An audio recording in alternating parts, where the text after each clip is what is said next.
બનાવી દીધા. શરીર હતું ને ડાંગુ રાજા હતા ને એની ઘોડી હતી ઇન્દ્રની અપસરા હતી.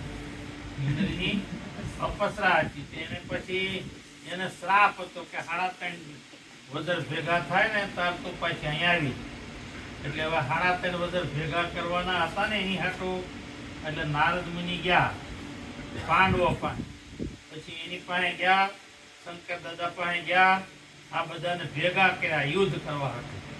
એ યુદ્ધ કરવા ભેગા કર્યા ને એ ભીમ હતા એ અડધા વજરના હતા, હનુમાનજી આખા વજરના, શિવજીનું ત્રિશૂળ હતું એ વજરનું, અને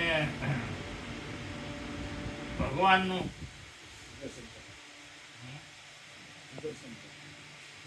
સુદર્શકર એ વજરનું. એટલે આ હવેલા થઈ ગયા ને, એક સુદર્શકર, હનુમાન અને ત્રિશૂળ એ 3 થઈ ગયા, અને હનુમાનજી અડધા.